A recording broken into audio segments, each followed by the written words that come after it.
Get ready to spend the next 2 hours with our three sports-loving ladies. Mia O'Brien, Lauren Brooks, and Taylor Dahl.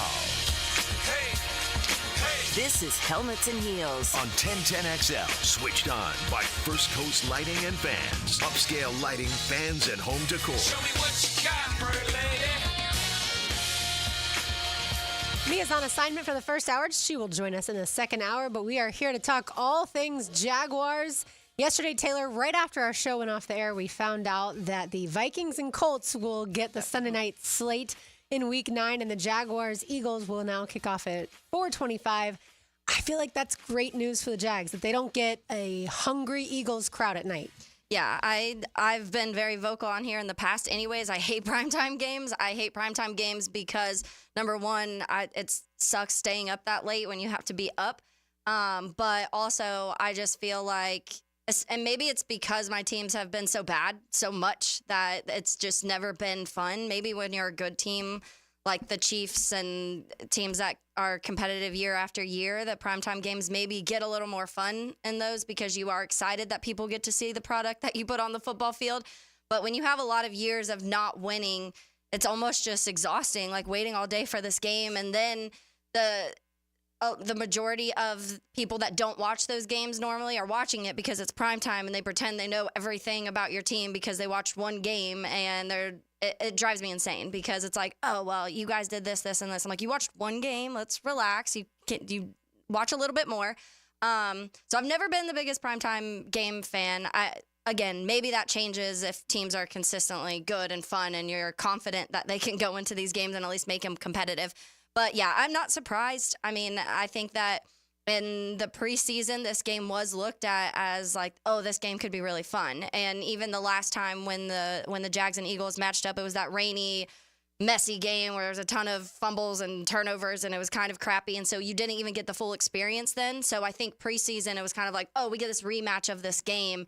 And now neither team is playing like people thought they would be when we're talking about the preseason. I don't love the change. I think Vikings-Colts is a kind of odd game to me. The Vikings, obviously, one of the more fascinating teams this season, but the Colts, I mean, I guess because they have a winning record, it makes it more appealing. Yeah, but when they see, anytime you see hot seat connected to a head coach, and so for this case, that would be Jacksonville and Doug Peterson, and then, of course, even Nick Sirianni with the Eagles, there's been a little bit of at least warm seat mentions for him. So I think anytime you have hot seat implications going on, they don't want that on Sunday Night Football. Yeah. They want the commentators talking about playoffs. Yeah. And yes, because the Colts have a winning record, which we talked about yesterday, that still stuns me, the fact that they're 4-3. But it didn't surprise me. I do think it's better for the Jaguars to play them at 4:25 rather than play them at night, just because, yes, the Jaguars haven't been great on primetime. They've had 3 primetime games so far this year. The Monday Night Football against the Bills, that was terrible. Mm-hmm. The early morning game in London against the Bears, that was terrible. And then the Sunday against the Patriots started off not so great, but ended up obviously with a win. Yeah. So yeah, they don't seem to want to play primetime football either. And I don't know that the whole Doug Peterson returning to Philly storyline is nearly as sexy as it was a few years ago. Yeah. Yeah. For sure. And I think that also you've already had that. So it's not like it's some new, like the first time this is happening and here it is. But again, we are talking about the possible head coach change of Doug Peterson. So that takes away even more of it. And unfortunately, at this point, when you're looking at two teams that actually, I don't think the Eagles would be in the postseason right now. They would not be in the postseason if it ended today, but the Colts would, and that's not really what anybody would have thought preseason here, at least. And so I get the change, and I guess it's just more so interesting. I guess we'll see what the Colts offense can get going. We heard some things about how Jonathan Taylor, he's might be coming back to Forrest Buckner. So they are getting some of their pieces that were going to be big parts of both sides of their offense and their defense. And so maybe that's a part of it too, is, they're 4-3 right now. They'd be in the playoffs. It is a little bit better matchup than what people would probably be expecting out of the Jags Eagles. I also think the Vikings with Sam Darnold and everything is a fun storyline, and the Eagles right now a little bit. I mean, they're still a fun storyline, but it's more there's more pressure certainly on Philadelphia than there is on Minnesota. I think they're just excited to be where they are at this Well, and point they're in time. 4-2. Imagine being like 4-2 and being disappointed. Like that's where Philly is. Yeah, that's a good point. I feel like that's honestly where we were kind of last year. The Jags weren't 4-2, but as far as even at the 8-3, 8-4 mark, you were still waiting to see more. It just felt like something was weighing it down, and you couldn't quite figure it out at that point. And Philly, you can see some obvious things kind of going on. Jalen Hurts doesn't look like the Jalen Hurts that you were seeing glimpses of. Obviously, you're talking about Nick Sirianni and some of the play calling issues and other things going on within the organization. So, and you get a guy like Saquon Barkley who is just fantastic, and you still feel like there's something missing. And so that's probably why, because they probably felt like it was an easy run for that division, and Washington's beating them, like Washington's leading the division with the rookie quarterback. So I think that probably is a big factor into it also for them. Yeah, I hope for my sake that Jaden Daniels plays on Sunday. He's week to week now with that rib injury, but he's been so much fun to watch. So I hope he's able to play. When it comes to the Jaguars and the defense, Doug Peterson met with media yesterday, and he did say that the plan on Sunday against the Patriots was Darnell Savage at safety, Jarian Jones at nickel corner, and Antonio Johnson for dime packages. So basically, in layman's terms, that is taking Antonio Johnson from starting safety and saying you're only going to come on the field in these certain situations, and Darnell Savage, who's a much more veteran, experienced safety, you're actually going to play a lot more snaps alongside Andre Sisco. Again, we have the caveat of it was the Patriots and a rookie quarterback and all that. But I do think that should be the plan moving forward, because I think Antonio Johnson has been a bit of a liability to this point. Yeah, I mean, I think that he's one of the players that from week one you've talked about having mental errors on the football field, having obviously just errors in general when it comes to tracking down the ball, when it comes to making plays on the ball, when it comes to keeping up with the opposing players, all of these things that he struggled with. And so I do think it is a smart choice. That's when we made our depth charts preseason, exact reason I had Darnell Savage I had him in my safety group, because I just felt like he's one of these guys. He's so versatile, and that's why they did bring him here. So it is good that you have somebody like that, because you obviously know that room is also kind of beat up right now, and you're expecting an Andrew Winger to come back, and maybe that helps. We don't know about Gibson. We'll see.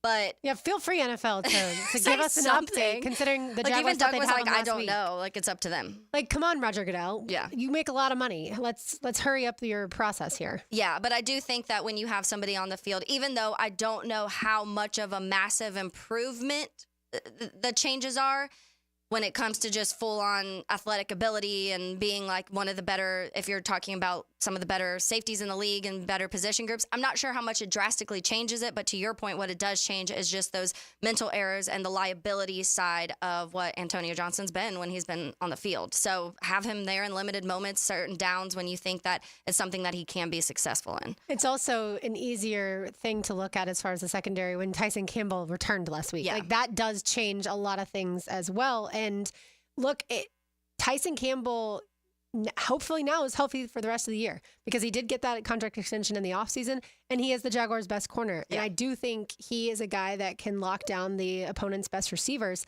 So having him there, that might have also masked a little bit of the issues at safety as well.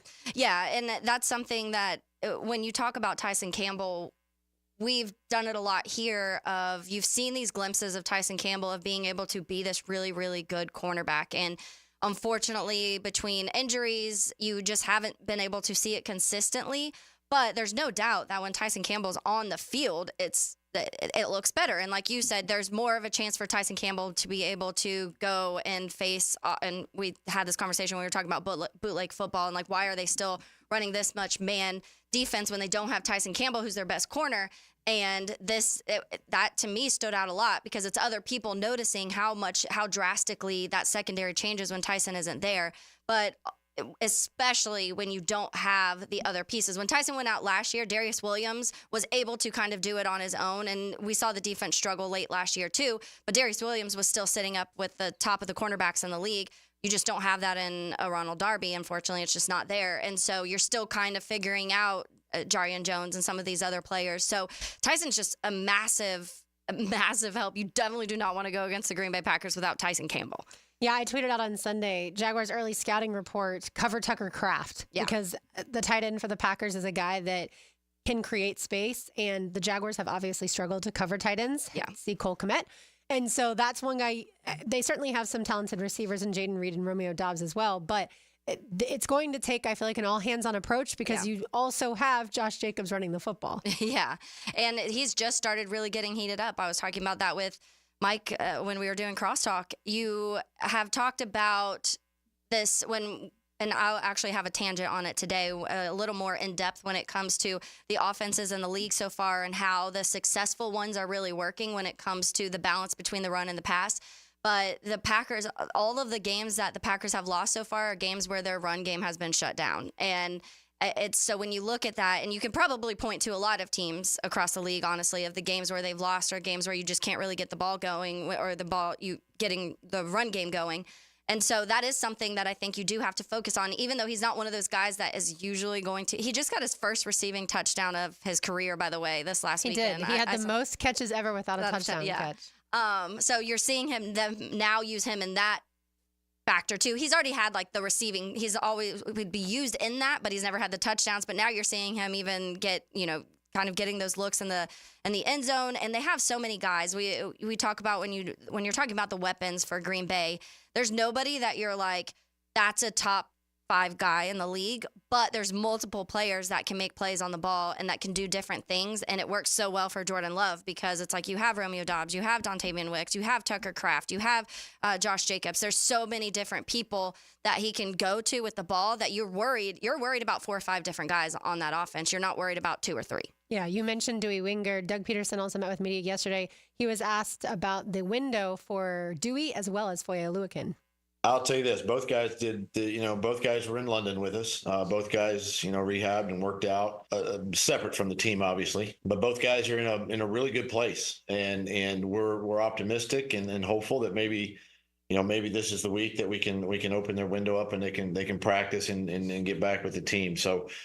Definitely something to look forward to. Both guys are in a good place, and obviously if we make that decision, it would be later in the week. Those would definitely both be beneficial to have back. And by the way, later in the week, he means right now, because as of 10 minutes ago, the Jaguars made roster moves. They did place linebacker Foye Oluokun on the reserve injured designated for return list and opened his 21-day practice period, and then also opened Dewey Wingard's 21-day practice period, as well as released cornerback Trey Flowers. So by later in the week, that was right yesterday. It means today they decided. So that is good news that it happened this early in the week, and hopefully they can get Foye back out there. Dewey would obviously contribute in special teams, and then certainly there are times too that they used to like to have him on the field if they think that the other team is going to run the ball. So certainly he could be potentially a guy that if they believe Ryan Nielsen, if they believe that Josh Jacobs is able to do too much, then put Dewey out there. So certainly that's good news. At least the practice window is opened, and hopefully we'll see both of them on Sunday. All right, we've got more to do. We will go around the NFL, keep the Jaguars-Packers conversation going. Again, Mia on assignment. She'll join us in the second hour of the program. We'll have some fun college football in the second hour of the program. It's an Active Health Jacks Tuesday. Find them online at activehealthjacks.com or call 904-296-0202. You can do what Hayden Hurst did if you are dealing with serious pain. It's 1010XL 92.5 FM. He is our quarterback savant, and he'll take you inside his mind. So you can learn more about the science of quarterbacking. Denny Thompson is the Quarterback Whisperer. Friday mornings on The Drill. Brought to you by Tyson Sound and Security and George Moore Chevrolet. Hey guys, Taylor Dahl here of Helmets and Heels. Chick-fil-A is introducing the banana pudding milkshake that's here to enjoy for a limited time only. The seasonal treat features Chick-fil-A ice cream dessert mixed with bananas and vanilla wafer cookie crumbles. It's a perfect sweet spin on a classic shake. The banana pudding milkshake is here for a limited time, so stop by your local Chick-fil-A restaurant and treat yourself today. If you suffer from constant burning, tingling, or numbness in your hands or feet, it could be a serious condition called neuropathy. I'm Dr. Nathan Riddle, DC with Riddle Wellness in Ponte Vedra. Neuropathy is treatable, and we have seen great results by using state-of-the-art, non-invasive therapies to target damaged nerves, reduce symptoms, and improve nerve function. Call 904-395-5598 to schedule your free consultation today and learn how you can live pain-free. Call 904-395-5598. Googan Nation, it's Dreamfinders Danny Hicken here to tell you this is no dream. The folks at Dreamfinders Homes right now have an unbeatable interest rate for you. You may not think you can afford a Dreamfinders home. Well, think again. Take advantage of a 2.99% year one rate. I said it, 2.99%. 15 Jacksonville communities to choose from. Find that dream house and take advantage of an unbeatable rate. Move now, literally. Dreamfinders Homes, the official home builder of the Jacksonville Jaguars. Injured in an accident? Have mounting medical bills? Can't work? Don't worry. Zach's got your back. I'm Zach Von Rowan of Von Rowan Law. I will fight for the compensation that you deserve. Set up your free consultation at zachsgotyourback.com. If your IT, data security, and your office copiers are operating perfectly, you must have hired ABS, Advanced Business Solutions, as your technology partner. Advanced Business Solutions. Brackish Vodka, the official vodka of UNF Athletics, 100% made in Jacksonville, is available at all local liquor stores. Visit Browdy's, Total Wine, ABC, Shores, Golden, Sahara's, Golden Ox, and more. Drink our gluten-free San Francisco Spirit award-winning vodka and see why it's the smoothest vodka you can buy. When you drink Brackish Vodka, you support all of our local employees and all the money stays in Jacksonville. Drink Brackish Vodka and live life slightly salty. Proud partner of the Jaguars. The Florida Forum Speaker Series welcomes former UK Prime Minister Boris Johnson October 29th. For your chance to win tickets, text FORUM to the text line covered by Lifetime Flooring at 641-1010. Mia here for MyBookie. Our listeners have been killing it in a year full of surprises. MyBookie is the one book that has your back. No fluff, no second guessing, just straight up action. Does your other sportsbook pay out when you push on a bet? MyBookie pays you back. And if you're new to the game and not sure where to start, we have you covered. Step 1, use our promo code 1010XL. That'll double your bankroll with a 100% deposit bonus right from the jump. Here's a pro tip to get you rolling. The NFL teams with powerhouse offensive lines are dominating the run game this year, and betting game total unders has been printing money. Stack that with MyBookie's risk-free Thursdays. Why wait? That's right there, a new risk-free odds boost each and every Thursday. To find the bet, click the Bet Boost tab and scroll down. If it hits, you win. If it doesn't, MyBookie refunds your money. Sign up now and get your double deposit bonus with promo code 1010XL. MyBookie, the best sign-up bonus for Florida bettors. Bet anything, anytime, from anywhere with MyBookie. Collisions happen on every play in football. Collisions also happen every day on the road. If you need auto body repair, from a $30 job to a $30,000 job, trust San Jose Collision in Mandarin. When you show your home love with a natural gas water heater, it loves you right back with more cost-efficient, endless hot water. Hon, hurry it up, please. And right now, you'll love earning a cash rebate up to $700 when you install an energy-efficient natural gas water heater. We're going to be late. Again.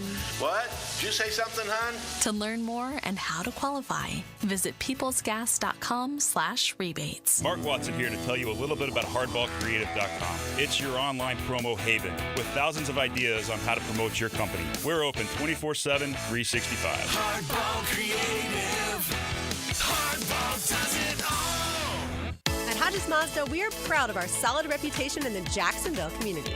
Lauren Brooks here. As your hometown Mazda dealer, our high customer service standards and our huge inventory of new and used cars provide our customers a consistently first-rate car buying experience.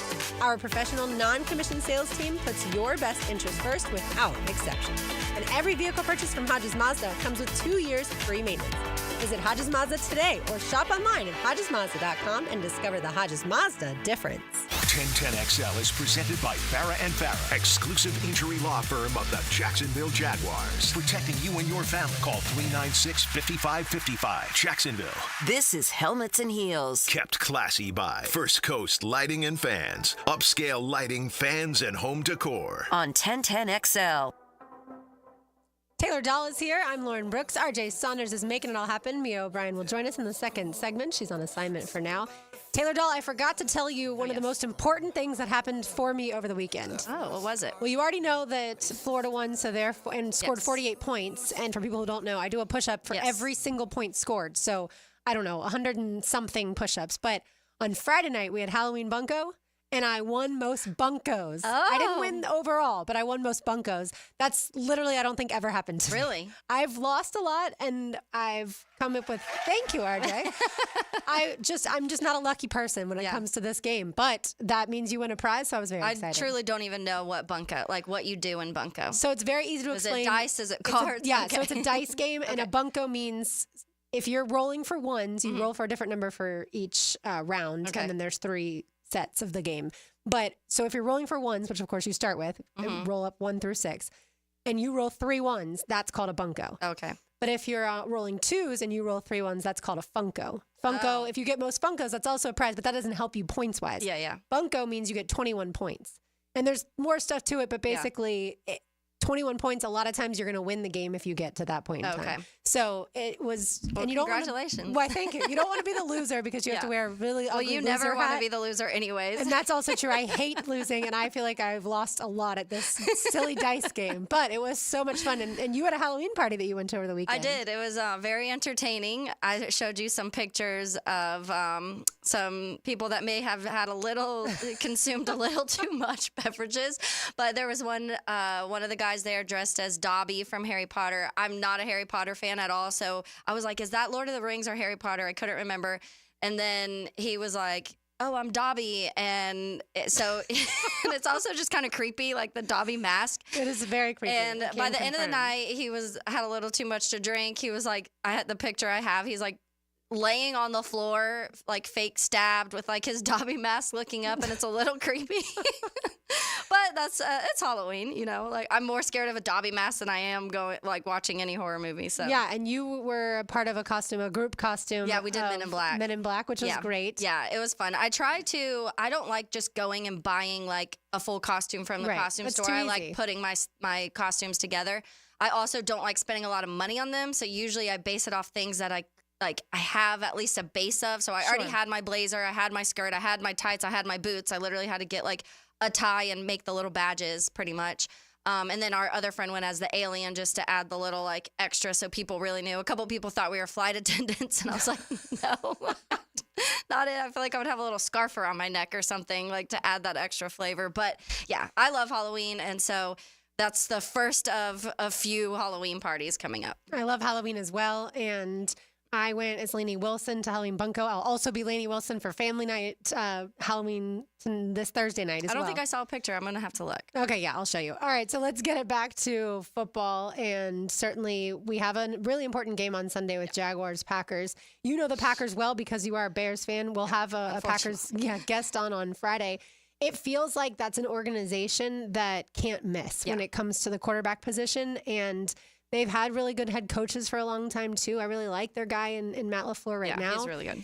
And so how do the Jaguars beat the Packers / can the Jaguars beat the Packers? It will be very hard. This is obviously probably the biggest test that they've had so far this season. And it's the Bills, I maybe? Yeah, the Bills, I would say. But yeah, and that went that way. So that went the way of the Bills. Yeah. But yeah, so aside from the Bills, because I do think the Bills overall, just because I do think Josh Allen's a better quarterback than Jordan Love, but I don't know. Like I even was texting the group the other day when the Packers ended up beating the Texans, and it was obviously not a good game. We talked about C.J. Stroud's numbers. He didn't even have 100 yards passing in that game. He was getting killed. There was so much pressure on him during that whole time. But even in a game like that, it still came down to final seconds for Green Bay to be able to beat the Texans. And so I still can't believe it was Brandon McManus I that know. trotted When out they there. said it, I was like, come on. Like, this is just this full circle life that... If that happens in Jacksonville and he kicks a field goal to win the game, I'm going to be so mad. And they iced him at first, and then he like drilled the first one, and then the second one hooked a little, and I was like, oh, here we go. But it didn't. I didn't know who I was rooting for in that game. I mean, you're always rooting against the right, but you, as a Jaguars fan, you're always rooting against the AFC South. Yeah. But as far as the matchup this coming Sunday, I was like, is it better if the Packers lose to the Texans and then the Jaguars are going to face an angry football team? I know. So And maybe that's it's better they win, and then maybe they can sleep on the Jags because the Jags record is terrible. It is hard, and that's what, like, obviously every other game I want the Texans to lose, but this one, especially the NFC North, we were just talking about it. Every team, if the season ended today, would be in the playoffs. Like, that's where the NFC North is right now. So And it's just frustrating. Mike Dempsey pointed it out. Like the games that they've lost have actually been with Jordan Love. Even when Malik Willis was in, this offense was able to at least be functional and win football games. And that's just a huge testament to LaFleur because he's just fantastic when it comes to play calling. If you go back and watch that Texans game, even there was several moments down the stretch where Jordan Love wasn't playing perfect. He turned the ball over, even as they throw up this stat graphic where it had like the Brett Favre, Aaron Rodgers, and Jordan Love's touchdown to interception ratio through their first however many games Jordan Love is at right now.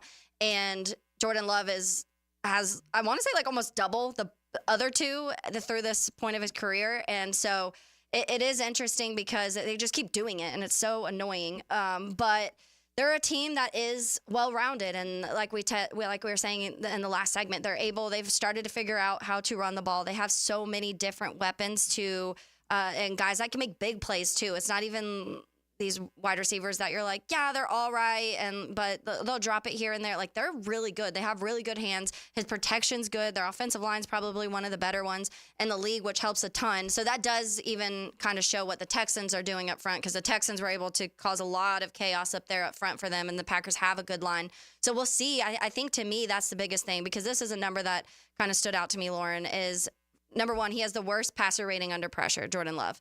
And so that is something that I think is going to be huge for this game, is getting Trayvon Walker, Josh Allen, Eric Armstead, which we did see Eric Armstead start to create some things this last weekend. Yeah, best game, I would say, also for Devon Hamilton. Both yes. Eric Armstead and Devon. And we will see. It's that offensive line. Yeah, it's not the matchup, but those things start to kind of catapult into other things if you are able to get all of these guys in sync and starting getting pressures. And we're not asking Eric Armstead to get 3 sacks a game, but Eric Armstead getting some of those pressures up the middle causes so many other chances for Devon and for Josh Hines Allen and for Trayvon Walker. So one of the things, though, that I was reading when it comes to Jordan Love, and I mentioned that in general, the pass rush in general, when there's any sort of pass rush, his QBR is just not very good in general. But they had I saw this stat the other day. I'm trying to find it real quick, but it was like him with blitz. Okay, so Brett Coleman, who was on the bootleg, which we posted the other day, said, "I would like to preface this by saying that Jordan Love is a good quarterback, and I like him a lot. However, in his 4 games, so this was previous to this last week, and he's also been injured, but in his 4-game sample size this year, here's where he is versus blitzes. Third most blitzed quarterback in his 4 games, 58.7 passer rating, 28th in the league, 65, it says A comp, so I'm adjusted completion percentage, I'm guessing is what that is, 21st in the league. 4%, so 5th highest, I'm trying to think of all these numbers. So 5.3 yards per average is 23rd in the league, 3 touchdowns, 4 interceptions, most picks in the league under the blitz. So when we were talking 2 weeks ago, when I was saying Caleb Williams has gotten better and better against the blitz, so I'm not sure how much that would benefit the Jags. This is a game where the blitz would benefit the Jags, because Jordan Love, when being blitzed, is in the bottom 10 in the league in every category. Yeah, the opposite of Lamar Jackson, who excels against the blitz. Yeah, I think the defense is going to have a very tough test because of the fact that the Packers have scored over at least 24 points or more every game this season, other than when they beat the Colts and they only had to score 16 to do that. But they've scored 29 in 2 different losses. So that's where, to me, this defense, I don't know if the offense can win in a shootout, right? Yeah. They just put up 32, but again, that was against the Patriots. So I do think the defense is going to have to try and limit the Packers to under that 24 number. Definitely. And that's going to be certainly tough sledding, because that's what they're built to do. They're built to possess the ball, and they're built to spread it around. And the Jaguars offensively, we were joking in the commercial break that we talked about the Jaguars for the first full segment. We never even mentioned Trevor Lawrence. Yeah. But Trevor Lawrence, I feel like is a guy that understands week in and week out that he has to adjust his game based off of the defense. Does the defense know that they have to change based off of the quarterback they're going against? That's what I don't know. Yeah, and we were talking about that back in the Bills game of why didn't you adjust things when you knew you were facing a quarterback who's really good against man coverage. And I haven't broken down of what the coverages Jordan Love is good and not good against. I just know that under pressure is when he struggles the most. That's when he turns the ball over. That was another stat I was saying before. He's towards the top of the league in interceptions. He's also missed games, so it's not even like he has the full 7-game sample size of these interceptions. And it's something that's changed from the end of last year, because the end of last year, you were watching Jordan Love be almost when it comes to not perfect in the game, but not making any mistakes when it comes to fumbling, no interceptions, all of these things. And those had quickly added up to the Packers being able to do what they did late in the last season. And now it's a little bit different. Now you're seeing teams have kind of figured out that when you put Jordan Love in certain situations, he does make some of these big errors. And you saw one, like I said, the one that they were popping that graphic up towards the end of the game, and he threw that pick, and it was ugly. It was not one that you would see Jordan Love making at the end of last year. So to me, that says that defenses have started figuring out a way to rattle him a little bit. Unfortunately, they still find ways to win when you do. Seriously. Quick Google search says the Packers have played, this is from PFF, an average rate of zone and man coverages and rank slightly below average in team coverage metrics. So it's I'm sure they're going to disguise things. Yeah. And you're going to hear a lot of kill for Trevor Lawrence at the line of scrimmage when he realizes what they're about to do, because he sends a guy in motion, or the offense play call sends a guy in motion. And so, they have to, the defense specifically has to be stout and play some of the best football they've played. But if Foye can return and if Tyson continues to play well, certainly they have a chance. And then the offense is going to have to, they're just going to have to do better in the red zone than they've done all season, except for this past Sunday. Yeah. And it's going to be a big game too when it comes to limiting mistakes, because the Packers have 17 forced turnovers, and that they're really, really good. When we talk about the Bears being able to get the ball, they have even more forced turnovers than the Bears do, and we saw what the Bears were able to do in those situations. So this is even a bigger test to that. They do, I think their point differential is like +6 because they do have 11 turnovers also. So they do have some vulnerabilities on that side, which I think you have to focus on. Yeah, for real. As far as this defense hasn't gotten enough takeaways. Yeah. So if there's any time to start doing so, it would be this Sunday. Yeah. I would like this. I think it's still, is it only one pick? One interception, right? Yeah, because there were a couple that were close to getting picked on Sunday. Yeah. But yeah.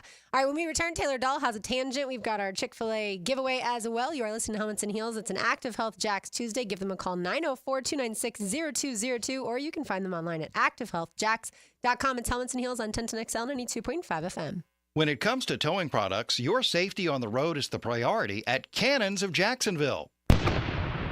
Whether it's a heavy-duty tow hitch, trailer frame, wiring, gooseneck, tow bar, or any other towing accessory, Cannons has decades of experience to ensure your towing setup is installed with precision and reliability. Visit cannonsofjacks.com to explore a range of products and schedule your installation. Cannons of Jacksonville, your trusted partner for a smoother tow. This right here is as good as it gets. This is life getting lived without obligations or complications. This is filling your cup and savoring the moment. This is the gift of presence, served to you in a place where there's room for everyone and enough to go around. And the best part, it's always Sonny's here. Sonny's Barbecue, local pitmasters since '68. Before termites attack your home or business and cause costly damage, Terminix it. At Terminix, we know how to stop termites. These destructive pests have been around for millions of years, but before they show up, so do we. And their time is up. Don't live with a termite problem? Terminix it. Visit Terminix.com today to schedule a free inspection online. That's TERMINIX.com. TERMINIX.com. Terminix it. Poker players, brace yourselves. The World Poker Tour storms into Best Bet Jacksonville October 31st to November 19th, and the forecast calls for massive prize pools. Event 1 has a cool $200,000 guarantee. Event 6, a downpour of $300,000. And the main event, a flood of a $1 million guarantee. WPT Championship satellites are already brewing. Don't get left high and dry. Head to bestbetjacks.com for details. That's bestbetjacks.com. This date in sports history is brought to you by Southeast Orthopedic Specialists. On October 22nd, 1975, the Cincinnati Reds win the World Series over the Boston Red Sox in Game 7. Red switch hitter Pete Rose is awarded MVP. Need protection? Call Craig and Christine Kaprosky at Goosehead Insurance. The Kaproskys are a husband-wife team committed to finding you the right coverage at the right price in just a few short minutes. For home, auto, flood, or specialty insurance, Craig and Christine Kaprosky are the answer. Craig.Kaprosky at Goosehead.com. I'm with Greg from Cycles of Jacksonville, and now that you have Honda boats on the showroom floor, tell them about the big boat sale. We are excited. We got a big sale, 11th through 13th. You want to come on down, see us in person. Some of our boats are going to be up to $30,000 off. Up to $30,000 off? $30,000 in savings. It's a big sale event. So they can start shopping online at cyclesofjacksonville.com. The size of the boats? Anywhere from 19 to 24 foot, all with legendary Honda outboards. Honda and Coach, check them both out on Atlantic near Regency. Cycles of Jacksonville. Are you an experienced plumber or welder with MedGas certification and you're tired of being undervalued? It's time to make the move to Local 234 plumbers, pipe fitters, and HVAC technicians. With the best pay in the business, you'll earn $36.50 an hour. With benefits, that's almost $50. It's not just a job, it's a career that values you. Join the team that's got your back. Local 234, proud partner of the Jacksonville Jaguars. Visit UA234.com to send your resume today. Equal opportunity employer. I'm here with Clayton Bromberg of Underwood Jewelers. Clayton, you spend a lot of time talking about diamonds, but what about some of the colored stones we see? Frank, when you talk about colored stones, there are literally hundreds of varieties and species in the gem kingdom. As certified gemologists, we're trained gemologically on the identification of each of these and can separate the man-made synthetics and imitations from the real thing. But at Underwoods, we can go to the next step. At Underwoods, we're active buyers of loose colored stones in the world markets, so we have an understanding of the values of colored stones as they relate back to the various qualities. In fact, just like diamonds, we buy most of our colored stones loose, then create the pieces of jewelry to hold the gems. You can be assured not only of the authenticity and quality of our colored stone jewelry, but also of the value. So if you're in the market for a fine quality emerald, sapphire, ruby, aquamarine, amethyst, citrine, tourmaline, peridot, or any other gemstone, come by and see us at Underwoods.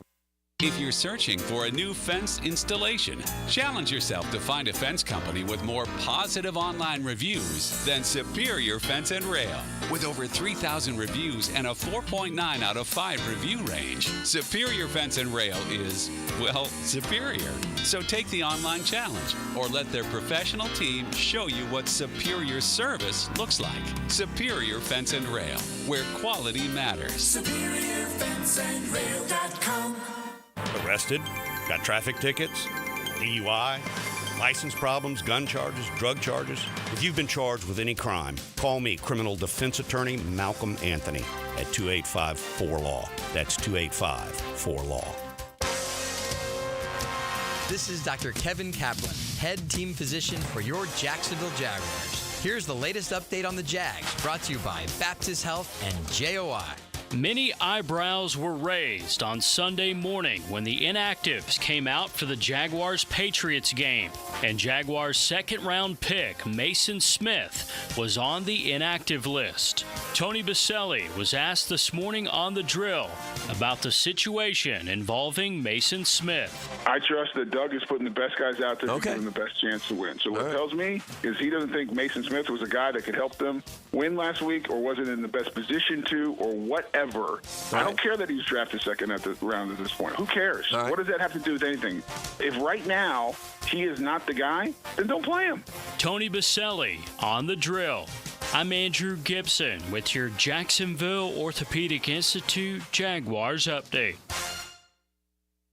1010XL is presented by Farah & Farah, exclusive injury law firm of the Jacksonville Jaguars. Protecting you and your family. Call 396-5555. Jacksonville. Helmets and Heels is switched on by First Coast Lighting and Fans. Upscale lighting, fans, and home decor on 1010XL.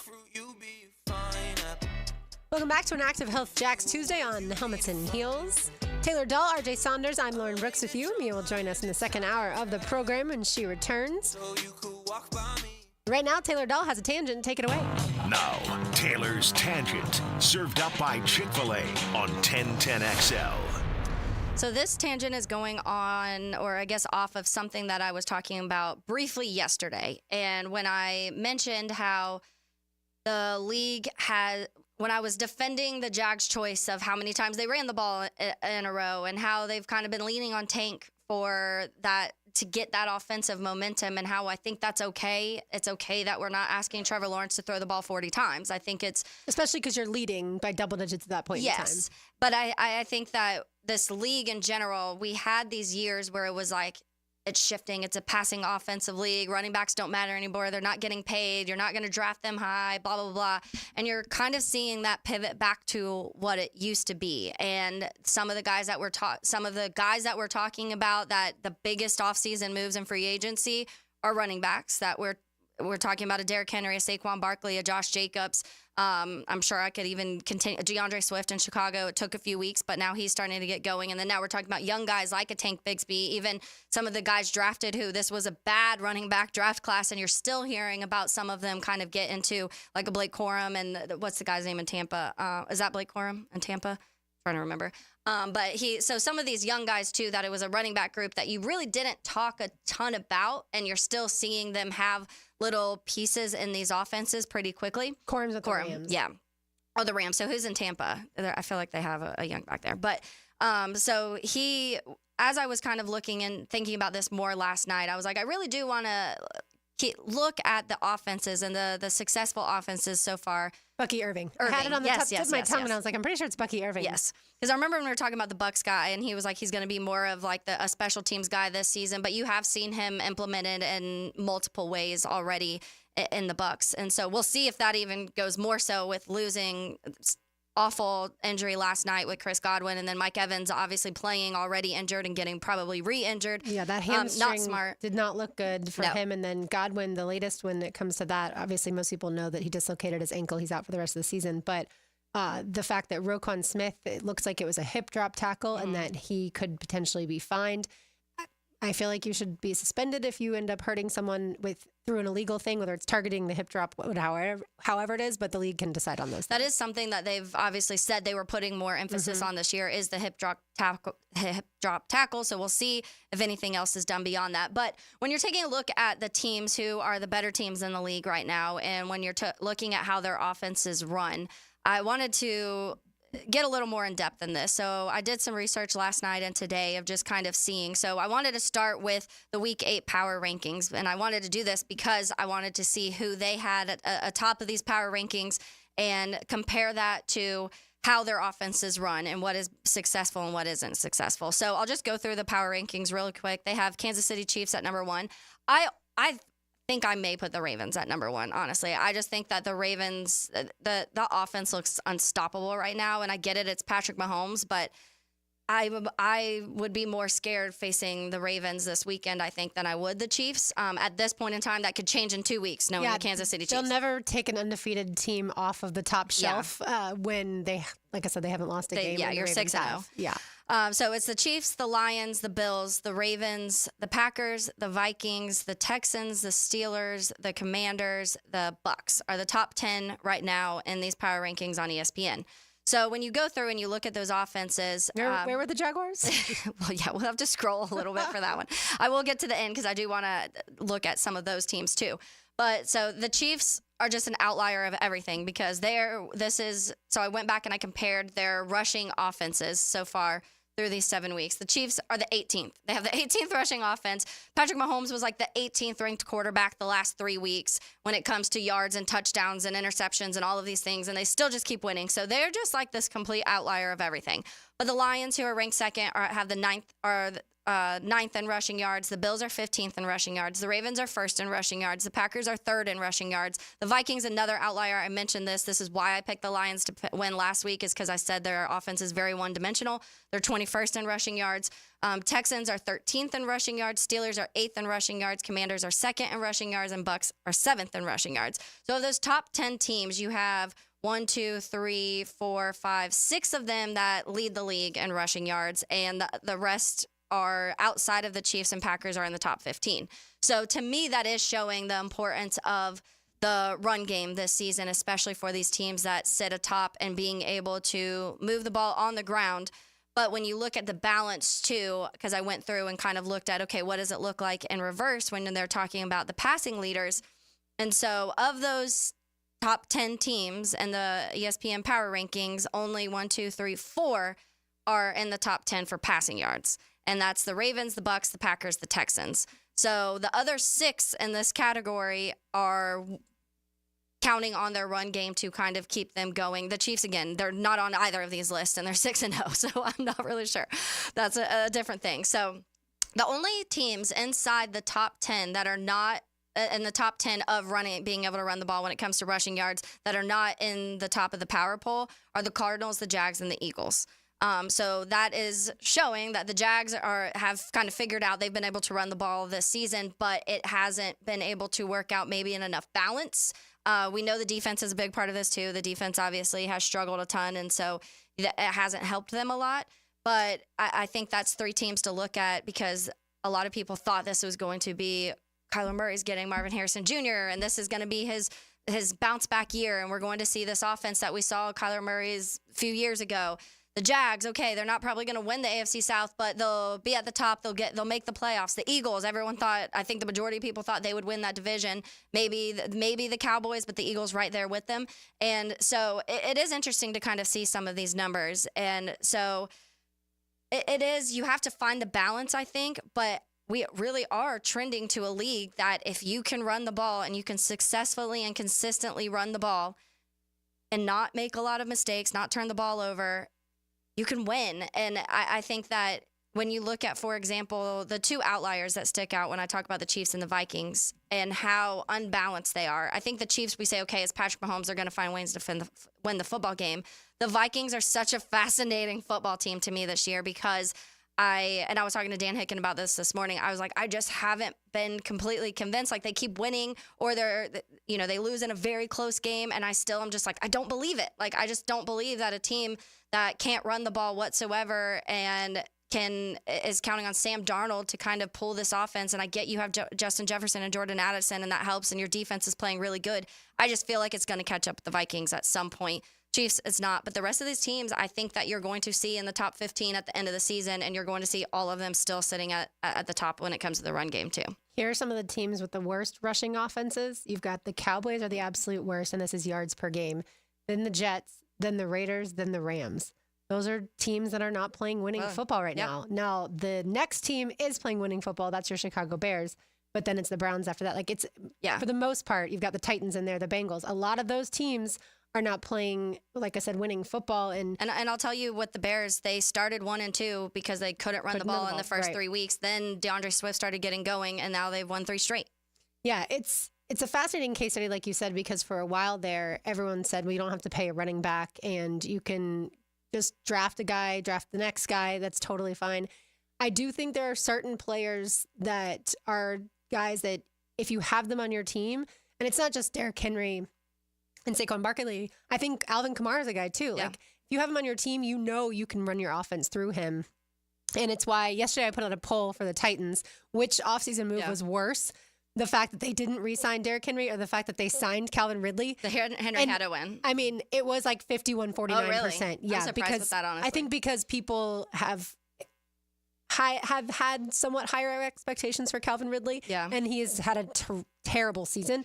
Terrible quarterback, yes, but still terrible season. But watching Derrick Henry last night, there's no way that you can't be watching that thinking that your offense could be light years better. Like I saw some Titans fans jokingly being like, wow, could you imagine our offense with Derrick Henry? And it's like, that just sucks getting rid of somebody. Like to me, Calvin Ridley, he had a 1,000-yard season. We knew here, we watched him every single game. So we saw here that the flaws and how he wasn't learning the playbook well and he wasn't really in the right spots and he wasn't running the right routes. When you're not watching every single football game of somebody and you're just looking at the box score and you're seeing he had 1,000 yards and you're seeing he had 1,000 yards on a team who couldn't even make the playoffs because they lost a ton of games at the end, people were probably kind of like, well, it was Jacksonville's fault because Trevor wasn't healthy. Christian Kirk wasn't there. Their offense was a mess. Their Press Taylor wasn't calling the plays right. And so I could see a justification for that. I would have never paid Calvin Ridley that amount of money. But I think that losing somebody like Derrick Henry, who has just been a staple in your offense for so long, they almost got fooled. They were falling for the running game where the run game is fading away. And then now you're looking at all these teams who it's helping. But just side note real quick, the bottom of the power poll, Panthers are 32nd. The Patriots are 31st.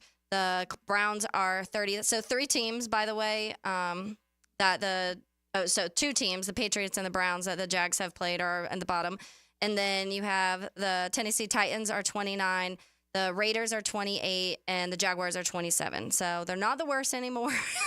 They're not down. Throw a party. Yes. They certainly can turn things around if they shockingly beat the Packers. Oh, and then the Dolphins are 25. So almost every team they've played is like in the bottom 8 outside the Colts and Bills. Although the Dolphins one is I guess, a little different because of the lack of Tua. But Calvin Ridley so far this season, 12 catches, 183 yards, 1 touchdown. In the game this past weekend against the Bills, he had 3 catches for 42 yards. So, yeah. I don't think their quarterback helps that much. No, and I get it. The Titans were looking that they knew they needed to rebuild. Derrick Henry's on the older side. Yeah. But, yeah. And obviously, then they got a bunch of old guys. Right. I put the poll out Confused. yesterday morning, so they didn't get the opportunity to see him last night on primetime football. But, yeah, I think both things are terrible. That's why the poll at least is fun for Jaguars fans, because both were terrible. All right, so we've got lunch for 2.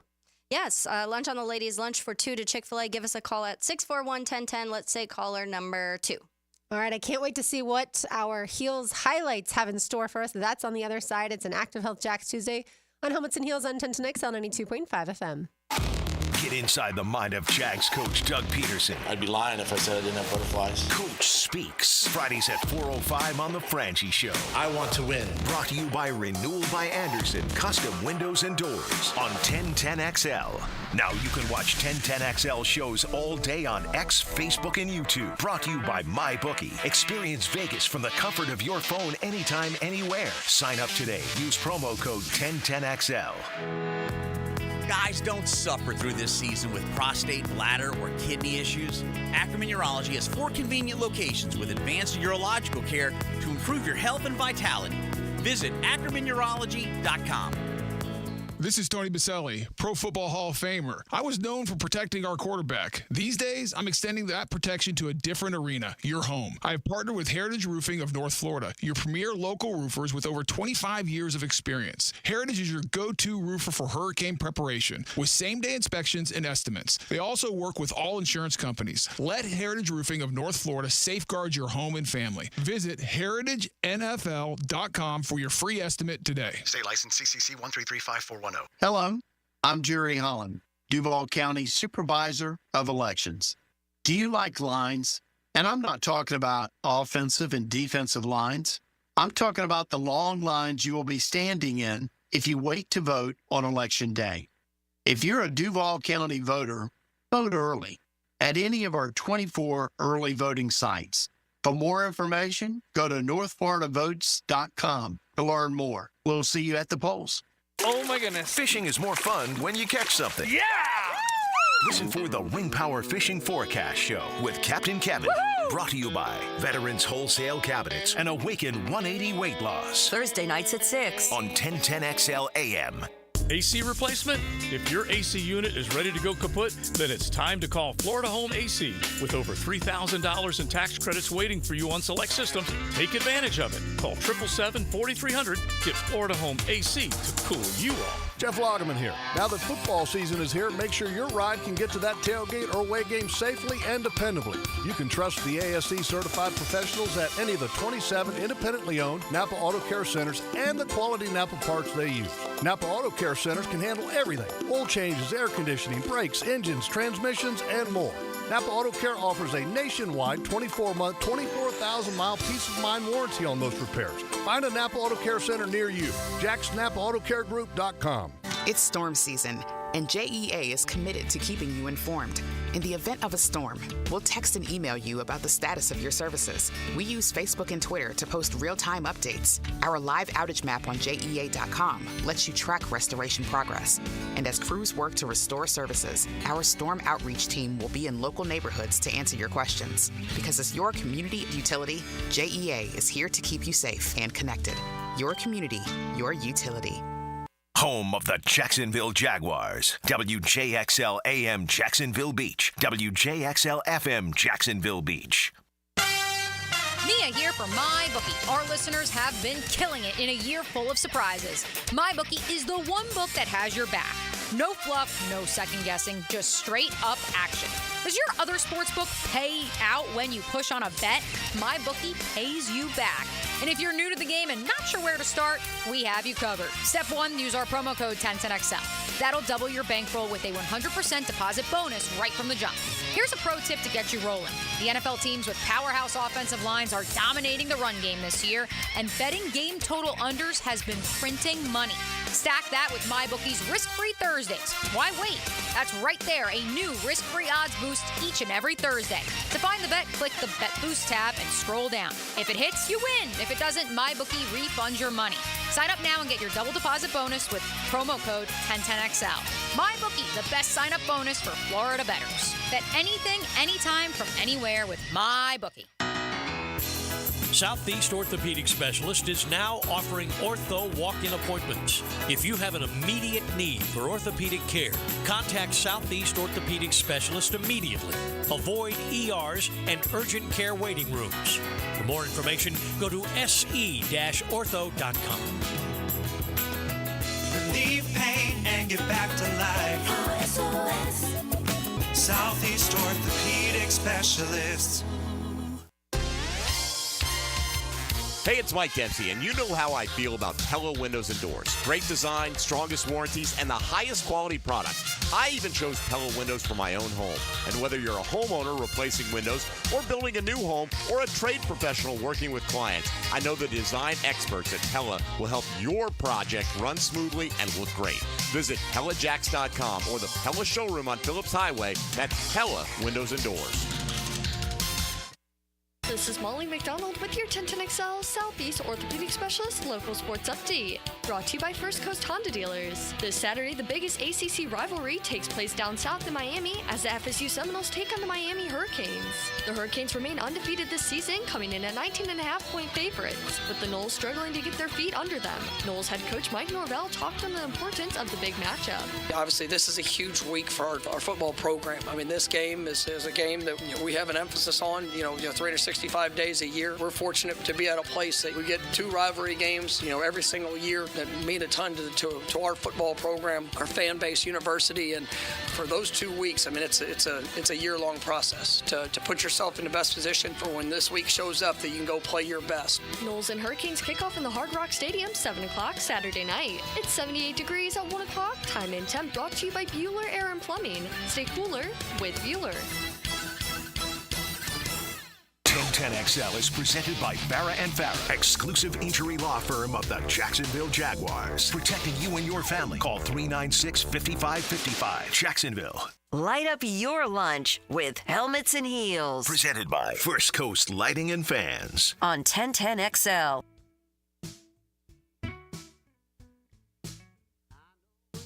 I love me some Chris Stapleton. Me too. Any time of the day, any day of the week. His voice just is velvety smooth. Taylor Dahl is here. RJ Saunders is here. I'm Lauren Brooks. Mia O'Brien will join us momentarily. So my guess is that Mia's highlight has to do with the WNBA. What would you guess? Yankees? Yeah, I couldn't. Definitely between the two. Yeah, I couldn't decide, but I was trying to figure out in advance. I'm bad about the WNBA, so I would probably need that one to figure out what has been going on. It's over, the Liberty one. I do know that. Okay. Which I feel like was that who was talked about being the winner for this year? Like they were already good, right? That's a good question. Okay. My dad watched every second. He said he loved it. I know, and I remember, like all year he's been invested. And I'm like, I feel like I needed to be better about this. So I know Liberty beat the Lynx, but yeah. All right, well, let's find out. Roll the highlights, RJ. Now, Heels Highlights. Unbelievable! On 1010XL. Cormorn E. McLean picks it off and takes it to the house for 6 against Kentucky. Throw to the right side, intercepted to the 26-yard line. Going to be a pick 6. It's Cormorn E. McLean. Touchdown, Gators! How about that? In his Florida debut, the Lakeland native, the transfer from Colorado, picks off Cutter Boley, the freshman third-string quarterback for Kentucky. The Yankees and unretired John Sterling are headed back to the World Series. It'll be a 1-2. Swung on a high fly to right. Soto is there. Juan Soto makes the catch. Ball game over. American League Championship Series over. Yankees win. The Yankees win. And the Yankees are going nuts on the field. I mean, it's a group hug. It's like the end of the Mary Tyler Moore Show. It's a group hug, and they jump up and down. Terrific. Terrific. Saquon Barkley wanted the young guys to play instead of going for his record.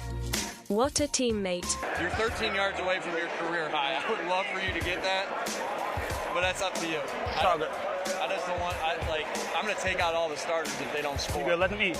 You sure? Yeah, good. I want you to do it if you want to do it. So I'd rather see the young boys eat.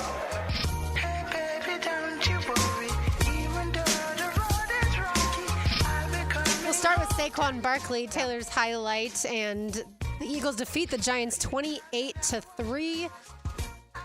It was his former team, so you would have expected he would have wanted to get that career high, but he let the young boys eat. Yeah, I loved that moment, and I think that we talked a lot, like Twitter this week, excuse me, has been a lot about like the not good people, like a Deshaun Watson, and I think sometimes we need to shed more light on the good guys because there's a lot of really, really, really incredible guys in the NFL, and when it comes to things they do off the field and the community, we see it here all the time with guys on the Jaguars, and Trevor and Marissa both are fantastic when it comes to that type of stuff. But moments like that, like you are 13 yards away, which, by the way, was 2019. So it's been a long time also since he's even been close to having that number. A lot of like 130, 140-yard games and stuff like that. But he was 13 yards away from a career high, and he was like, nah, let the young guys do it. And I think that, number one, against your former team, you could have like set your career high against a team who let you go, which they definitely shouldn't have. And then you're crushing it. I think maybe part of it, Saquon's struggled with injuries throughout his career, so maybe he's like, let me not push it. We just saw what happened with the Tampa Bay Bucks. So a smart choice from him, but I also think admirable because it'd be easy to go in there and be like, get me one more and I could break this record, you know? Yeah, I totally agree. All right, Mia O'Brien has joined us, and your highlight from none other than John Sterling and the Yankees. I predicted it was going to be WNBA, and then I remembered the Yankees. Yeah, I mean, look, old Johnny boy, he's getting up there in years. He may or may not have retired earlier this year. How old is he? 80 something. I was about to say, it sounded like it was a 1950s call. He is 86. He is 86. And so, well said, Taylor. I would like to also give flowers to Brian Anderson, who I thought his entire call throughout the ALCS was fantastic on Turner and their various properties. I wanted to use his call because I thought his call of the final out was stupendous. But ultimately, I had to go with John Sterling because can you imagine? And look, I understand he's called multiple World Series for the Yankees, and what's another one going to mean? But this might be his last one. Exactly. And that's the whole point, Lauren. Can you imagine someone being forced into retirement and then you get to miss this opportunity and this stretch run? It's not fair to a pillar of your organization for the past 4 or 5 decades. And so that's why I ultimately said, all right, you know what? With all due respect to the WNBA and the call that wasn't made at the end of that game, with all due respect to Juan Soto's heroics, which, look, this team is not where they are today, headed to the World Series without the acquisition of Juan Soto. I think that that's a bigger conversation around culture and team building that Coach Campo and I, of course, as Yankees fans, have talked about off the air. And it's certainly something that could be discussed on the air. But at the same time, it wouldn't be right to not give John Sterling his due. And so, yes. RJ, I don't think you played the bonus sound effect that I sent you for heel highlights. So we may have to hit that when we pivot to college football because it'll bear some fruit there. I don't think they'd be in the World Series if it wasn't for Giancarlo's postseason. That too. Like, I feel like you could directly point to his postseason and say they are there because of Stan. Yeah, and it's interesting because I think a knock against him for years has been he's either been injured or when the Yankees have needed him, he hasn't delivered. And what's fun as far as sports fandom goes is to see someone able to change that, to become clutch. Like we've talked about it as far as Kirk Cousins. For years upon years, everyone said he can't win on primetime. And now that's completely different. And so it's fun to see someone be able to grow into a different version of themselves. Especially when you have Aaron Judge, the captain, the face of your franchise, and his production or lack thereof in the postseason has become, has drawn the ire, let's say, of many a baseball fan. Now, with that said, I do think he came on a little bit in the ALCS, probably going to need to see a little bit more production in the World Series. And at the same time, I can't help but feel just very happy for Aaron Judge, because you could see in his face the weight of an entire organization, and quite frankly, the weight of a league was on his shoulders, because he is one of the faces of the league, because there was this predetermined destiny that so many felt had already been determined of. It had to come down to Shohei Ohtani and the Dodgers versus Aaron Judge and the Yankees. And I know there are those of you Heeligans out there who don't want to hear it's a Yankees-Dodgers World Series. But ultimately, if you are to grow the game of baseball, you need the faces of your game to be stepping up and be there in the most pivotal moments of your season. I think the only thing that could have made this better, and it goes back to like when the Cubs went, because remember Schwarber tore his ACL in the beginning of the season, ended up coming back for the World Series. If somehow like Shohei was just like ready to pitch in the World Series, like, it would just be perfection. It would be awesome. Yeah. And you know why it would be awesome? Because these are the faces of these franchises that have become at the that are at the forefront and have been at the forefront of the league. And again, if the league wants to get younger, if it wants to appeal to a younger fan base, yes, 264, probably not invoking Mary Tyler Moore as a start, but also having and ensuring, again, I'm not saying that this was predetermined, like the league is rigged. What I'm saying is, it's important to have Aaron Judge step up in key moments. It's important to have Shohei Ohtani step up in key moments. It's important to have Mike Trout, quite frankly, just play the game of baseball. Yeah. And the fact that he's not, and he's supposed to be the face of your league, it goes right into that same canister conversation. I think the days of Mike Trout being the face are long gone. A, he never really embraced that, and B, the Angels obviously are not making the postseason every single year, or any years, it seems like. And so, if I also hasn't been able to stay healthy. Right. If I was a Dodgers fan, even if Shohei was healthy enough to pitch in the World Series that begins Friday night, I would not want that. Just because he has not, it's the rust factor. Even if he was healthy enough, maybe as a reliever. Yeah, that's but as far as like starting, just for fun. I'd just be a little nervous that, it's been a while. But either way, that's not going to be a part of the Yankees-Dodgers World Series conversation. My highlight, I picked Cormani McClain because he hadn't played for the Gators yet this season. And when he did, he was able to pick off the third-string quarterback for Kentucky. Now that I know that Taylor Dahl didn't put Jaden Baugh in her gems of the week, I should have picked one of the, 5 touchdown runs that Jaden Baugh had on Saturday night against Kentucky, since, yes, he was conveniently left out of said poll. Yes, I put, for people who don't know, if you want to vote, go on my Twitter, but I put Cam Ward. Obviously, he was 21 for 32, 319, 4 touchdowns. And then Tennessee, Dylan Sampson. I think that because over Alabama, I picked that ahead of somebody like Baugh.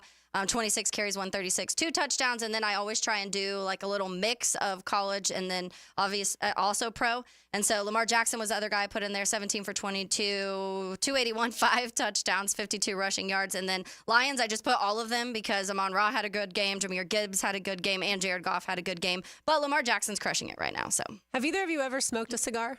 Yes, no. I attempted. Yes for me and no for Taylor. Mm-hmm. And I've tasted what it's like, but the reason I asked was because you brought up Tennessee, Alabama.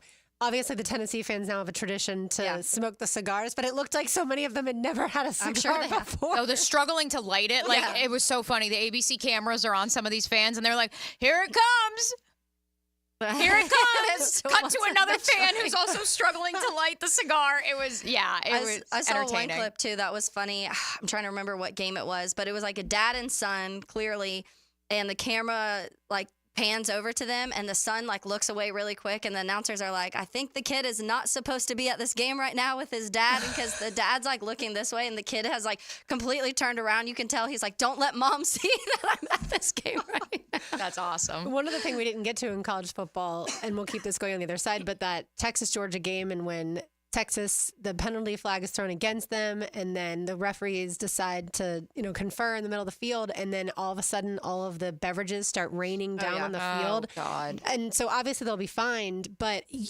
that is one of the least classy things I've ever seen a fan base do. Well, no, Lauren, it's beyond classy. It requires X-Files music, quite frankly, RJ. Let's be real here. That call is not overturned unless you quite literally have a protest of Texas students on the field making a scene that gives enough time for the refs to look up at the scoreboard, look up at the Jumbotron and say, maybe we should look at this one more time. That has never happened, to my knowledge, in the history of college football, and now it has set a precedent. Yeah. If you want to be a jerk as a fan and destroy public property, for lack of a better term, you're going to give your football team potentially an opportunity. I doubt we ever see something like that again. Like, I don't know, I don't think but at the same time, refs would do the same thing next Did you see what the fine's going to be? I did not. It's like the same as if you're storming the field, which... So $250,000. Right. It's not, and I think it might even be less than that. And that, for me, says... I could see them putting their foot down more, though. Like, this cannot... Like, this time it was a slap on the wrist, but millions. more, we're going to... Yeah. I needed to see millions because it was despicable. And or take the selling of alcohol away at Texas games for the rest of the year. You'll lose your alcohol, and they'll be like, no. I know Chris Vanini of The Athletic, I believe he ended up being the pool reporter because they requested a pool reporter in the press box because... I've just never seen it that, we had 10 minutes or 5 minutes to, look up at the Jumbotron, and we're like, you know what? Let's just go take one more look at it. Like, I've never heard of that happening, let alone in college football in any sport. Yeah. I was glad that with that outcome of the game, it didn't affect it. Yeah. Georgia was winning that game regardless of that penalty flag, and they should have won by more We don't than know, 15. though. I know it ended up playing out the way that it did, but for all we know... Georgia could have absolutely rolled them in that game, and maybe is this the ref saying, let's make it a little more competitive? I don't know. I think that more than just a fine to the University of Texas, yes, I agree with the Healigan on the text line, 343, that yes, I'm not going to call for anybody's job, but at the very least, that officiating crew needs to be reviewed by the NCAA or whoever the overlord is. Yeah. Right, exactly, because... I've just never seen anything like it outside of, 24 hours later in the WNBA finals, where it was more or less not the same. They didn't have fans throwing things onto the court. But as is kind of tradition, as I have found through my first year really entrenched in following the WNBA, video reviews, they're rival video reviews in college football. You might as well go for a walk, take a shower. They just take forever? You got 10 minutes. You go to the bathroom, get a snack, because it's going to take 10 minutes. We were talking about that a little bit when we were like, who did Mia? What is Mia's highlight going to be? Was Liberty supposed to win this season? Yes. Okay. The Liberty are a super team. Okay. Happy for those players because it's a fun group to watch. They play the game the right way. They have been the most dominant team. They were the number one seed throughout, basically from start to finish, I would argue. They were the runner-ups last year to the Las Vegas Aces. Sabrina's the best three-point shooter, but she was terrible in the game. She's not the best three-point shooter. Look. I just know they had her in the Steph Curry competition of shooting. Yeah. threes. Oh, yeah. No, we know who the best three-point shooter is. And that's after a subpar year from her, too. And I would argue Arike Gumbawale drains it from three better than anybody. Hello, she hit two of the biggest shots in women's college basketball history in consecutive games in the Final Four circa 2018 en route to Notre Dame winning the national championship. So I wouldn't go as far as to say Sabrina's the best three-point shooter in the game. For those of you who missed it, Sabrina Ionescu was 1 of 19 in Game 5, a winner-take-all final game of the WNBA Finals. Yes, 1 of 19. That one three-point shot that she did make came with about 2 minutes to go in the ball game. It looked like it was the dagger. It was not. This game did come down to the wire and went to overtime. The call that I am referring to that was questionable was with 3 seconds left. Breanna Stewart shoots, misses, goes to get her own rebound, drives to the rim, and in doing so was fouled in some capacity. Many who watched the game believe she traveled as she collected her rebound and was making her way to the rack. And there's also a question of why are you even calling a ticky-tack foul with less than 5 seconds to go in a winner-take-all Game 5? To the point that there were college coaches on both the men's and the women's side tweeting out, the Minnesota Lynx should be holding a trophy right now. This game should be over. And LeBron James even tweeted out and said, why are we in overtime right now? This game should have been over. And you couple that with the conversation we just had about Major League Baseball and how you want your stars to be stars. I was very happy Jonquel Jones, who is a second team all WNBA player, a great trade, one of the underrated moves that the Liberty made as they built this super team. They drafted Sabrina Ionescu, of course, first overall in 2020. They brought Brianna Stewart over last year from the Seattle Storm, where she had spent the first 6-7 years of her career. They bring in the veteran Courtney Vandersloot, but they trade for Jonquel Jones out of Connecticut from the Sun. And that proved to be, I think, not only was she the finals MVP, but she was the one source of consistent offense, defense, you name it, throughout the course of this series. Because Brianna Stewart and Sabrina Ionescu, they were there sometimes, but they weren't there all the time in the clutch moments. And so, yes, the Liberty escape with the win.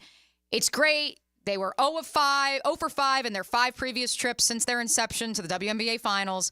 But, yes, if you were wondering on Sunday night, if you kept seeing that's a travel on your Twitter timeline, there was a lot of people being like, And again, you can even take the basketball out of it and just say, why are you calling a foul with 3 seconds left to go?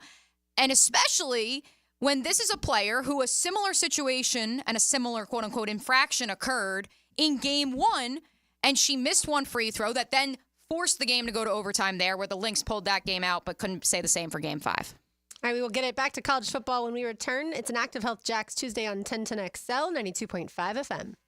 Helmets and Heels. This hour is brought to you by First Coast Honda Dealers. English is their second language. Their native tongue is teal and black. Let's go! Mike Dempsey and Fat Tony bring you Jaguars Today. From the Renewal by Anderson Custom Windows and Doors Studios. 10 to noon on 1010XL. When it comes to selling your home, it can be stressful. Take the stress out with my friends, Chad and Sandy Newman. Maybe you're worried you won't sell your home for the price you need. How's this for a guarantee? Chad and Sandy guarantee your home sold at an agreed-upon price and deadline, or they'll buy it. No required costs and repairs. Pick your move date. There are no long-term contracts, and you can cancel at any time. Mortgage rates are down, creating more active buyers and sellers, and if you've been waiting, now is a great time to sell your home. Take Kim in Palm Coast. I needed to move closer to family ASAP, but I had to sell my Palm Coast home first. I tried and failed with another agent. So my family said, you got to call Chad and Sandy. Well, sure enough, as promised, Chad and Sandy did it. They sold my home in 3 days, above asking price. Call the local Jacksonville experts I trust and recommend. Call Chad and Sandy today at 904-414-6200 or go to chadandsandy.com. That's Chad, ANDSANDY.com. Mia O'Brien here, and folks, they've done it again. I am, of course, talking about my friends at Duck Duck Rooter. This past Sunday night, 11 o'clock, wrapping up watching Sunday Night Football, and I see a puddle in my kitchen coming from my sink. Who do I call? My friends at Duck Duck Rooter, of course. Ashley, Jeff, and the team had a reliable technician at my house within 24 hours. Literally, yesterday afternoon, had somebody right there ready to fix my sink in under an hour, and we're good to go. Be like me. Call my friends at Duck Duck Rooter, a proud partner of the Jacksonville Jaguars. Visit them online at duckduckrooter.com. Hey, it's Angela and Brian Wall. How many companies do you know in this day and age that actually want their potential customers to call their competition and get quotes from them? That's what WindoWorld wants you to do. WindoWorld knows there are other window companies out there, but we also know those other guys. When compared to WindoWorld, they can't offer you the quality at the price that WindoWorld can. And with WindoWorld, you get the absolute best guarantee there is in the window replacement business. If anything goes wrong with your new WindoWorld windows, 5 years from now, 10, 15, 50, WindoWorld and I will be there to fix it for you. You get peace of mind with WindoWorld, and to top it off, WindoWorld windows increase the value of your home. So look what you get with WindoWorld. Quality windows, low price, the best guarantee in the business, energy savings, and an increase in the value of your home. A win-win for you. Call WindoWorld today and get your free in-home estimate, or see them online at windowworldneflorida.com. WindoWorld, simply the best for less. Thank you for your business. WindoWorld also offers energy-efficient doors. We've all heard the saying, go big or go home, right? Well, I've got a new spin that goes a little something like this. Go epic and save big, and then you can go home in a brand new Toyota from Arlington Toyota. Mia here. It's the Epic Lease Savings Event, and it's going on now at Arlington Toyota. Right now at Arlington, you can save big and lease a new 2024 Corolla LE for only $89 a month, or save big and lease a new 2025 Camry SE for only $129 per month. Need an SUV? Then lease a new 2024 RAV4 XLE for only $199 per month. Our friends at Arlington even have epic lease savings on trucks, too. Like a new 2024 Tundra lease for only $299 per month or a new 2024 Tacoma lease for only $269 per month. This is one epic lease savings event, folks. Don't wait. Shop in person, 10939 Atlantic Boulevard, or online anytime at arlingtontoyota.com, and be sure to check them out today.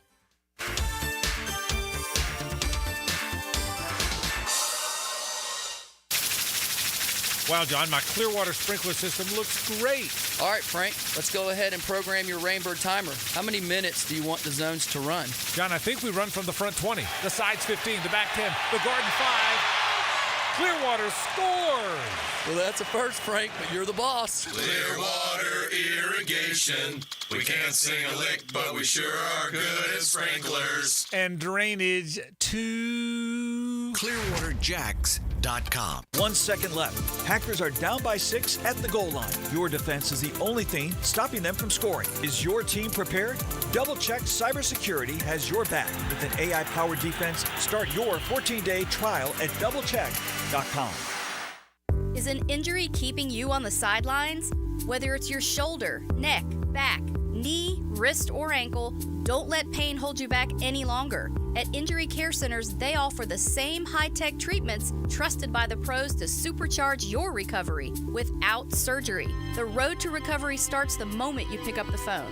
904-783-0008. That's 904-783-0008. Injury care starts at Injury Care Centers. Mia here. When it comes to roofing, whether it be shingles, metal, or most repairs, there is one name that has protected your home since 1999. Pro-Jax Roofing. Serving all of Northeast Florida, Mike and his guys have been repairing and replacing roofs for 25 years. Need insurance help? Mike's team can help. Raised in a military family, Mike provides great attention to detail with unparalleled quality and workmanship. They also have warranties, so you can have peace of mind. Call Mike today for a free estimate or online at projaxroofingfl.com. Tony Baselli gets up early Monday morning to share a big football breakfast with you. Some French toast and sausage patties. Hall of Fame Monday, 7:20 with Dan and Jeff on the Drill. Brought to you by Heritage Roofing of North Florida on 1010XL. If you've been injured in an accident, you have one shot at compensation. Make it count. Farah and Farah, protecting you and your family. Call us at 396-5555. Jacksonville. Navy Mutual was created by service members for service members, so we know what it means to serve. Our policies have no active duty service restrictions, so you can rest assured that you're covered no matter your duty station, home or abroad. To go even further, we promise that premiums will not be higher for those who serve in dangerous environments, including aviation, diving, or on deployments. Let us help you protect those you love the most. Learn more at NavyMutual.org. Hello, this is Father Nicholas Lowe. I want to talk to you about picking the right battles to fight in this life. Every day, we have opportunities to get upset and angry. But I want you to realize that sometimes you have to ignore in this life so that you can soar into the kingdom of heaven. My encouragement, friends, to you is to pick the right battles to fight. Fight only battles that help you draw closer to God, because you have to ignore so that you can soar. For more inspiration, log on to stjohnthedivine.com. 1010XL is presented by Farah and Farah, exclusive injury law firm of the Jacksonville Jaguars. Protecting you and your family. Call 396-5555. Jacksonville. You're listening to Helmets and Heels. Illuminated by First Coast Lighting and Fans. On 1010XL. Oh my goodness, don't get too crazy, Maryland. They're not going to clock it.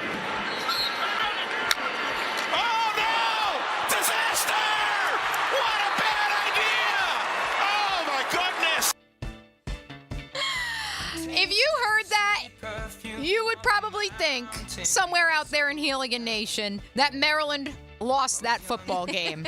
I am here to report they did not, in fact, lose said football game, in which Eric Collins of Fox Sports proclaimed a disaster, a bad idea, one of the greatest calls that we've gotten. That was great. In this season, at the very least, in college football. No, Maryland actually came back. They let USC play with their food and step over their toe and trip a time or two, and ultimately were able to send Lincoln Riley and company to a 3-4 record back home to Southern California. Maybe you don't don't fade September, October Maryland after all, folks. And Maryland, far from the only surprise so far through the midway point of the college football season. Yes, and with that, we will begin our biggest surprise team. Mia will go first, Taylor will go second, I will go third. We cannot repeat teams. Excellent job, RJ. So, Mia, you get to kick things off. Biggest surprise team. I think there are a lot to choose from. There are. I know, a ton. That's why I'm like kind of sitting here and I'm like, you only get one. Do I want to be nice and do I want to gift wrap for you the obvious few? No, I don't, because I believe in Indiana. Folks, we are no longer talking about a 9-win Indiana. We are talking about an Indiana team under Curt Cignetti in his first season at the helm that could run the table. I don't believe they'll run the table, but we are certainly on a crash course for an 11-win Indiana football team. Mike Woodson and the basketball team, you may be absolved of all your sins this year if Indiana goes to the Big Ten title game in football. But what happens if Curtis Rourke is out for a while? I'm not too worried because this is what Indiana's schedule reads like for the next 5 games, Lauren. I've looked. Yeah. They're home against Washington. I don't know what Washington you're going to get, but if it's the Washington I've seen on the road in the Big Ten so far this year, that's a dub. At Michigan State, looked feisty against Iowa, who does not have an offense. Indiana has some form of an offense. Of course, Cignetti brought so many of his coaches from James Madison, which, as we saw, the remnants of that James Madison team hung 70 on Mac Brown and UNC earlier this year. And so, safe to say, if that's what was left in the kitchen cupboard, and he brought all of the headliners with him, they're going to find a way to defeat Michigan State on the road if that offense is to deliver. They're home against Michigan. This is not your grandmother's Michigan or the national title contenders and national title winners of last year and the previous 4 seasons. Yes, they have to go to the Shoe on November 23rd. What will undoubtedly at that juncture, if Indiana wins its next 3 games, will be a top 10, top 15 showdown. I never thought I would utter those words. Obviously a tough place to play. One of the most talented rosters on paper in college football right now. So sure, you could chalk that one up and give them an L. But then they host a 1-win Purdue. We are on the road to an 11-win Indiana that if Ohio State or Oregon slip up somehow in the next 5 weeks, Indiana could find itself in the Big Ten title game in Cignetti's first year at the helm. I've already heard from a couple people that there are plenty of universities across the country that are keeping old Kurt's name in mind as they get prepared to potentially make a hire in the next 2 to 3 months, because all this guy does is win. He told the Indiana beat reporters that a few weeks ago. They laughed. And what did he do? He hung 56 on Nebraska. Taylor? Yeah, biggest surprise team in college football so far. Yeah, Indiana was one on my list, actually. And it's funny because Cole Thompson went on a rant after that game, too, talking about the injury, and he was like, don't worry, you're not seeing this team go anywhere right now. But I am going to go with, we'll see, by the way, whenever you lose your starting quarterback, at least for a little while, it can. All he does is win, Lauren. Yeah. All he does is win. I'm going to go BYU. I think that they've had wins over SMU, they've had wins over Kansas State. They were only projected to win 4.5 games, and they're already 7-0.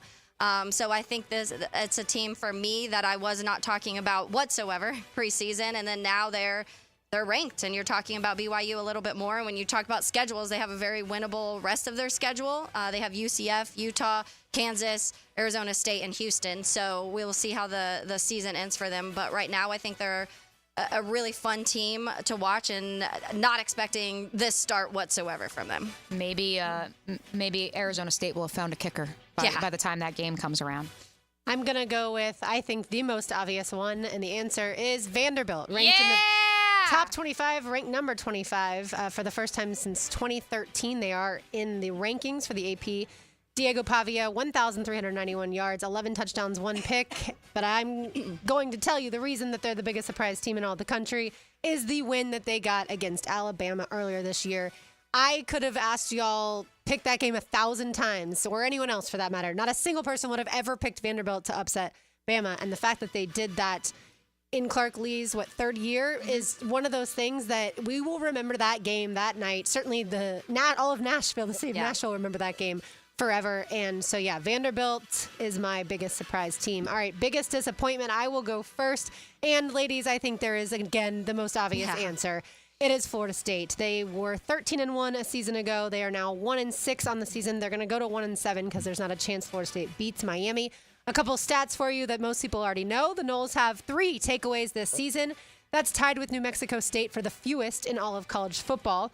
And their rushing offense is 130th out of 133 teams. They rush 72.9 yards per game.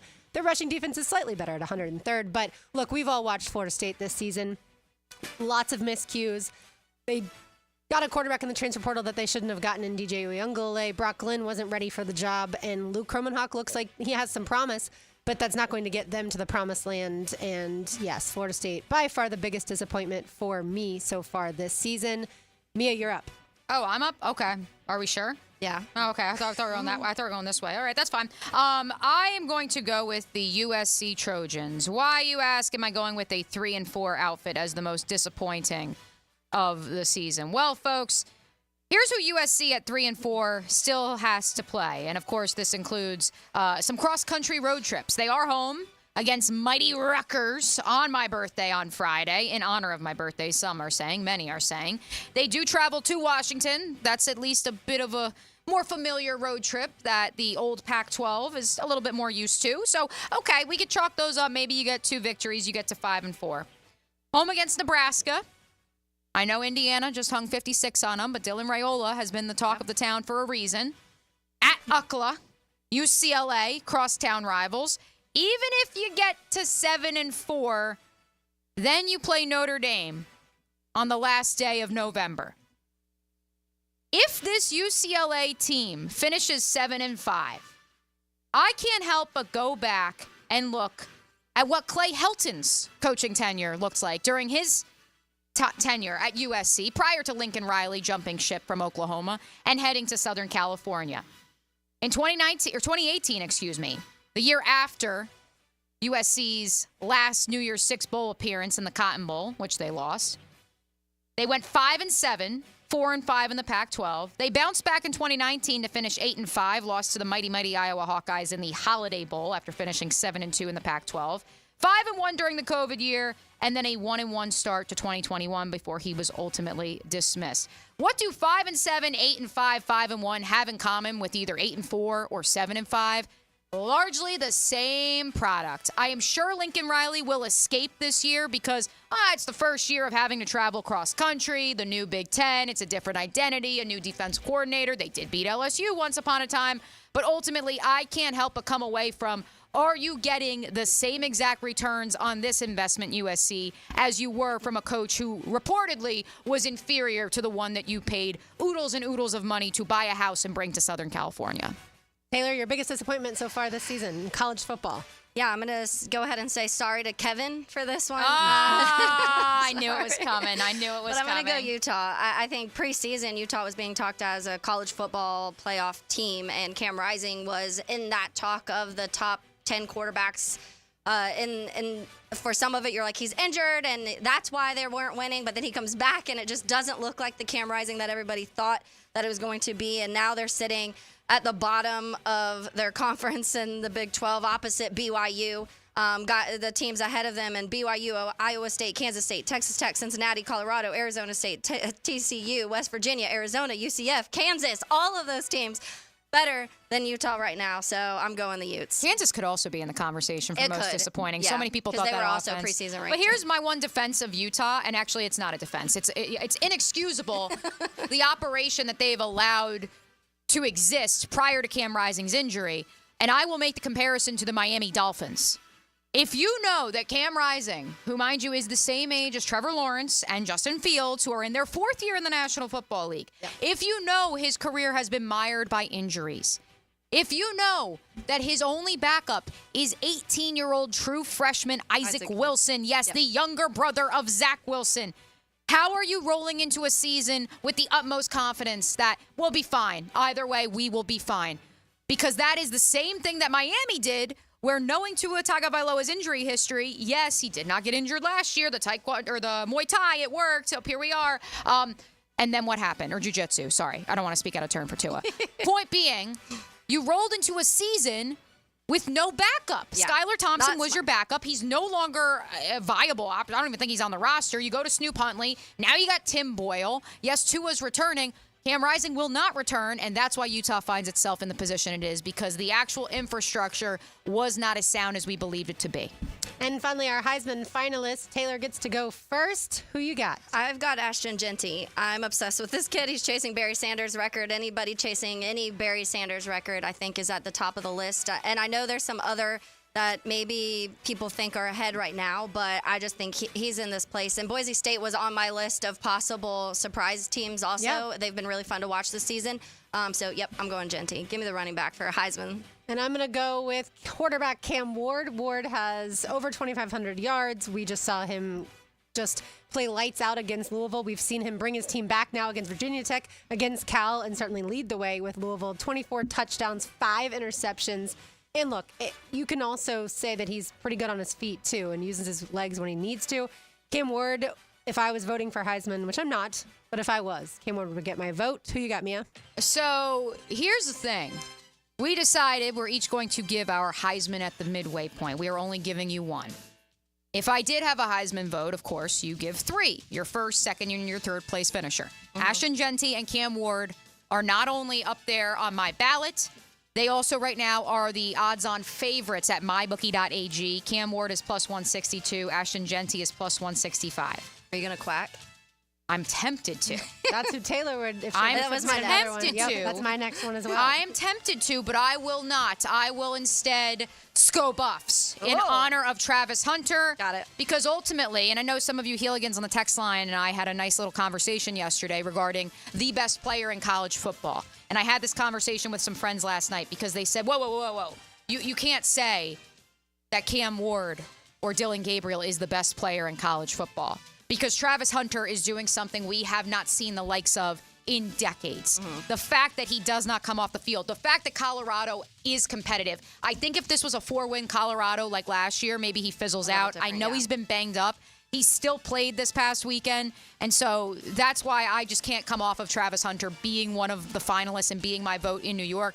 I don't think he wins it, but I'm going to give him credit where credit is due because I did not see this Colorado team finding a defense outside of Travis Hunter, and they picked one up on the side of I-10 on their way from Colorado to Orlando, and that defense has been a presence ever since that win over UCF. Since you mentioned Quack, Dylan Gabriel and Oregon take on Illinois at home this Saturday, and then they don't play another top 25 team.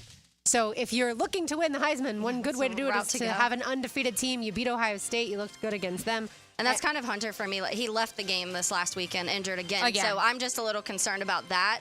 But he's definitely, when he's on the football field, you're talking about the best college football player. Yeah, if you have to ask what position will he play in the NFL, then you know you're talking about an elite football player. Or which side of the ball. Correct. The good news the quarterback is the most important position on the football field. Obviously staying healthy is going to be paramount. And look, what's interesting, and maybe it's the 12-team playoff, remember the notion of, well, players are just going to start opting out because they want to preserve their NFL draft stock. They're going to pull a Nick Bosa. They're going to pull a Christian McCaffrey, Leonard Fournette.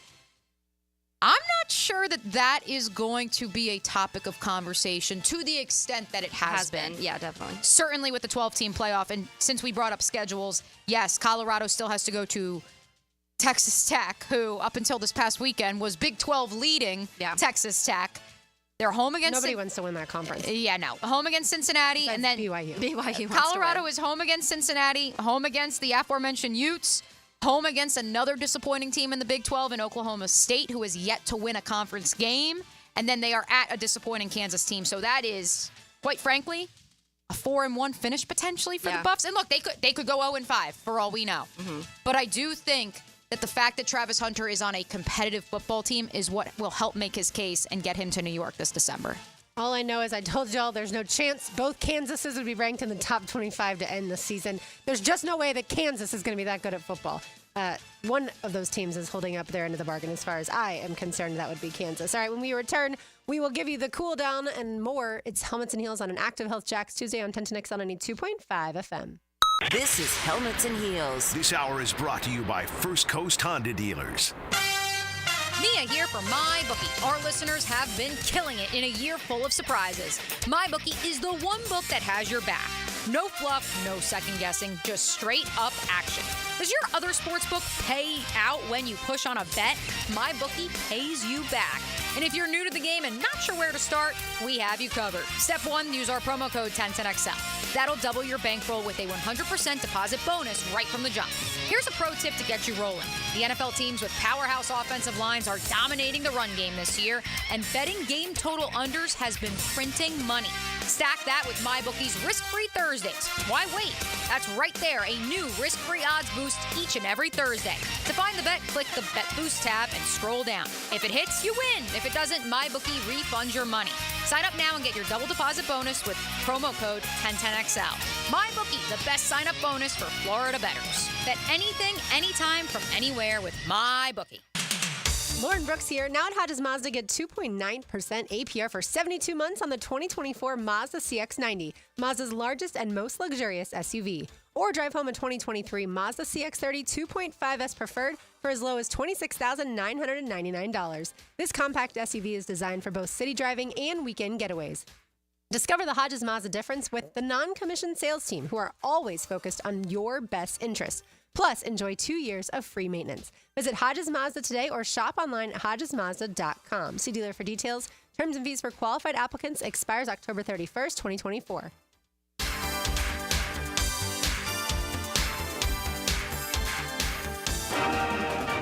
Stay in touch with the stars of Coral Gables. From South Beach to Jax Beach, stay on A1A for the latest from Miami on the Hurricane Report. Brought to you by Performance Painting. Prepare, protect, preserve. On 1010XL. Mia here, and when I was buying a new construction home last summer, there was no question, folks. Dreamfinders Homes was the builder for me. A big reason why, their unbeatable interest rates. Right now, you could take advantage of a 2.99% year one rate. Find your dream home, take advantage of unbeatable rates, and move in today. I'll say it again, 2.99% year one rate. Dreamfinders Homes, the official home builder of the Jacksonville Jaguars. Bueller Air and Plumbing presents Are You Cool? Today's contestant, a gravy taster from Jacksonville, Florida, me, Dennis Mosley. Hi, Ken. Okay, Dennis. 100 plumbers surveyed, top answer on the board. What does it mean if someone says your home has hard water? It's made of ice? Let's see, hard water. Oh, is it club soda mixed 4-to-1 with vodka? Last chance, Dennis. What is hard water? Oh, is it that lime scale stuff that makes my taps all crusty? That's right, Dennis. And a water treatment system from Bueller Air and Plumbing will eliminate troublesome lime scale deposits that can ruin your expensive appliances and let your neighbors know for sure that you are cool. I wonder if I can get me a gin and tonic faucet. Stay cooler with Bueller. Visit BuellerAir.com.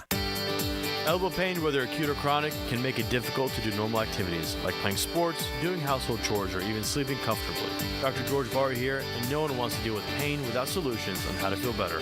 We've all heard of tennis and golfer's elbow, but there's plenty more that can cause pain, like osteoarthritis, muscle tears, and nerve entrapment. All are treatable at Barr Orthopedics. Getting you back to full health is our mission, and there's a number of different treatment options we can offer. Call us today or visit barrorthopedics.com. Being the primary breadwinner in your marriage is a huge responsibility, but that doesn't mean you should continue to be the primary breadwinner after your divorce, too. The attorneys at the Florida Women's Law Group work hard to make sure you're not responsible for supporting your ex any more than necessary. I'm Heather Quick, owner and attorney. Learn how we can help at FloridaWomen'sLawGroup.com or call us 904-204-2359. Divorce for women, by women. Offices, Jacksonville and St. John's. Does the building you go to work in every day need a little love and attention? Jason Parker here with Performance Painting. Great companies take great care of the buildings their staff and customers walk into every day. If the building you're in doesn't match the vision you have for your company, we can help. Go to performance-painting.com. Our highly trained team makes the difference. Quality coatings applied with pride. Performance Painting. You've worked hard, you have nice things. Protect and enjoy them with a luxury storage unit at The Shed, opening soon in Atlantic Beach. You got to see these places to believe them. What a smart investment out at AB. I could take 10 minutes, but I can't tell you everything. Go to theshedjacks.com or take a tour on Instagram. Now that's what I call high-quality H2O. If you want high-quality water in your home at a fair price that won't scare you to death, then talk to someone who knows water and is not a pushy salesman. Contact your local water boy, Keith. I install premium equipment and can repair or even rebuild your existing system. In a business known for aggressive sales tactics, let me show you how my approach is different. If you've got any water problems, contact the water boy at waterboyjack.com. I've known Glenn Cohen for a long time as a friend and a lawyer. Persistent and fair, Glenn and his firm have represented clients from North Florida and South Georgia for over 40 years in all kinds of personal injury cases. If I had such a case, call Glenn at Barnes, Cohen, and Sullivan. These are interesting economic times. That's why it's so important to have someone you can count on. That's ITP Partners. Jacksonville folks taking care of our Jacksonville money. Experience? You best believe you want to give your hard-earned money to folks you trust. Jeff Hartman, Chris Bryan, Dan Abel, Reed Wingate, Scott Regner, Janice Cobb, and Reagan Wright have the expertise and knowledge to help clients in their financial lives, focusing on investment management, financial planning, and risk management. ITP Partners. Financial partners for life. Securities offered through American Portfolios Financial Services, Inc. Member FINRA SIPC. This is Dr. Kevin Kaplan, head team physician for your Jacksonville Jaguars. Here's the latest update on the Jags, brought to you by Baptist Health and JOI. Through 7 weeks of the NFL season, only 7 players have more sacks than Jaguars defensive end Trayvon Walker. Walker picked up his 6th sack of the 2024 season on Sunday against the Patriots. Jaguars head coach Doug Peterson on the continued progression of the Jaguars' 2022 first overall pick. He definitely improves each week. He's learning different moves, pass rush moves. He's got, so you're seeing the power, you're seeing the length. Trayvon's in a good place. He works at it during the week, and it shows up on game day. Doug Peterson on Trayvon Walker. I'm Andrew Gibson with your Jacksonville Orthopedic Institute Jaguars update. 1010XL is presented by Farah & Farah, exclusive injury law firm of the Jacksonville Jaguars. Protecting you and your family. Call 396-5555. Jacksonville. Now, the cool down from the cool guys at Donovan Air Electric and Plumbing. Fast, reliable, and honest service since '87. So much to get to, so little time. I feel like I was only here an hour, and we ran a marathon in said hour, ladies. Thank you for holding down the fort during the first hour. I will cool down with where the heck was Mia. I was at UNF Basketball Media Day. Swoop, swoop. I know JU's Media Day is also today. Basketball season officially begins in 13 days, folks. And look, I know the NBA tips off tonight, so really basketball really begins today for many of you. In college basketball, there are plenty of you who won't tune in until March, and so you're rolling your eyes and going to tune me out, and that's fine. But I'm very excited for college basketball. It was great to hear from, of course, Matthew Driscoll, Erica Lambert, what they've got going over there at UNF, as well as big picture at UNF, how they've partnered with so many awesome different organizations and businesses here locally in town, and some of the progressive stuff that our good friend Nick Morrow is at the forefront of as the athletic director at UNF. I'll go back to some of the things we were talking about at the top of the show when it comes to the Jags and Packers this week. And we'll get to a lot more, obviously, in depth of this game, especially on Friday when we talk to Peter Bukowski. He covers the Packers and boo, but boo. But I think that when it comes to this game, not that it's simple, because the Packers are clearly at this point in time a much better team than the Jaguars, but I do think that there are recipes in this matchup to be able to win, as long as the players that you have on the field are performing to the level that you think they can. And I think that to me, it comes down to like 3 or 4 things, and the run game on each side, stopping the Packers run and forcing Jordan Love to do some things. And then on the other end, keep using Tank and keep doing what you do when the run game is working, even when it doesn't work every single play. Don't shy away from running the ball. And then, as I mentioned also at the top, pressuring Jordan Love is huge, because he has one of the worst quarterback ratings in the league when he is under pressure. So that is something against the blitz. So use those things to your advantage this weekend. And how you do that, I can't tell you because I've been trying to fix this offense for a while. So we'll see. But yeah, just there are ways. You just gotta actually play to the standard that some of these guys have not done so far this year. And I'll add to that, Brian Thomas Jr. has been nominated for NFL Rookie of the Week honor for the 4th time already this season. They've only played 7 games. He has 30 catches, 513 yards, 4 touchdowns. I don't know if anybody on the Packers can cover him. I know they have some good pieces of the secondary, but it seems like no one can cover him. So get him the ball. Except Jalen Johnson. Let's say hello to Matt Hayes.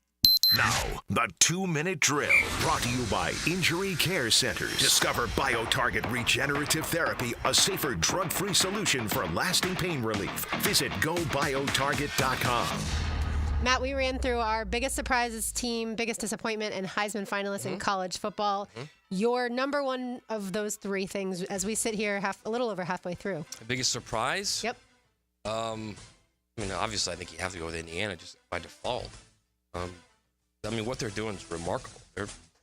And I actually wrote about this week in USA Today. As you look at them, they're in the top 10 in about 9 or 10 different categories, offense and defense. They lead the nation in scoring, and they're top 5 in scoring defense.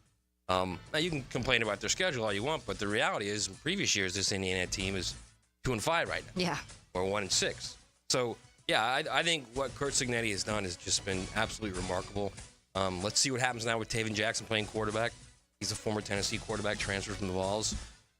Was Josh Heupel's first QB recruit, by the way. Really? Yeah. Interesting. Didn't know that. So we'll see how he does. I mean, Washington's a good team. They're going to be ready for that game. So if Indiana can win that game, he can get back after that game. Yeah, I think they've got a chance to at least be in a position where you're undefeated heading into Ohio State. Though the game, I think, at Michigan State's going to be. Biggest disappointment, FSU?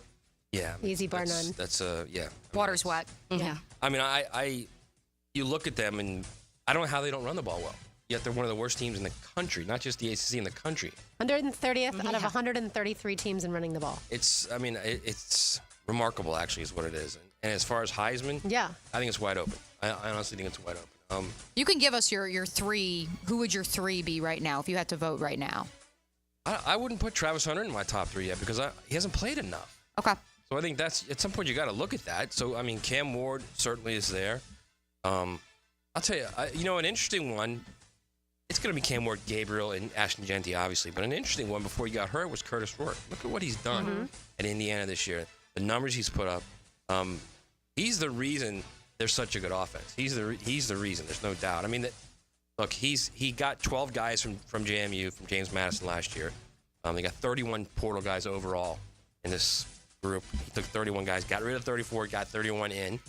And it's remarkable what he's done. And it just shows how quickly you can turn it at any level, Big Ten, SEC, wherever, if you know what you're doing and you know what talent is and you know how to develop talent.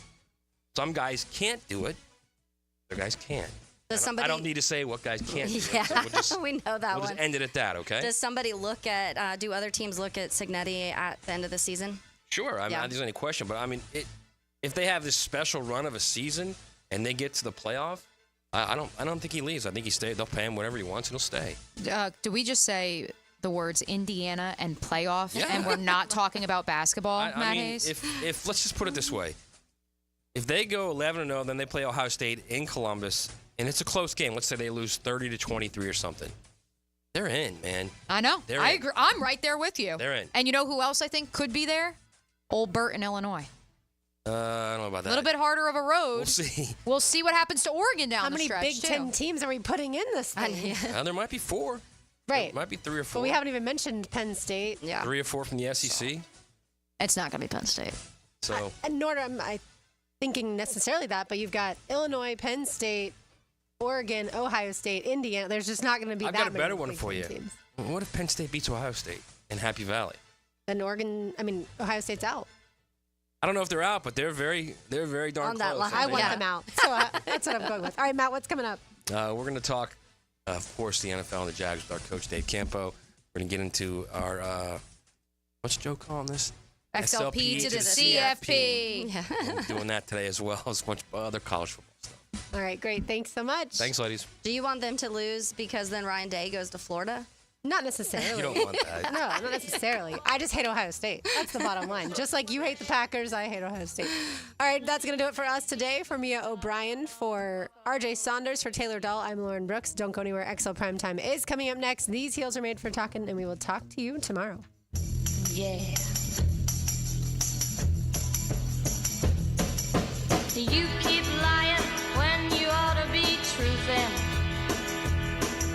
And you keep losing when you ought to not bet.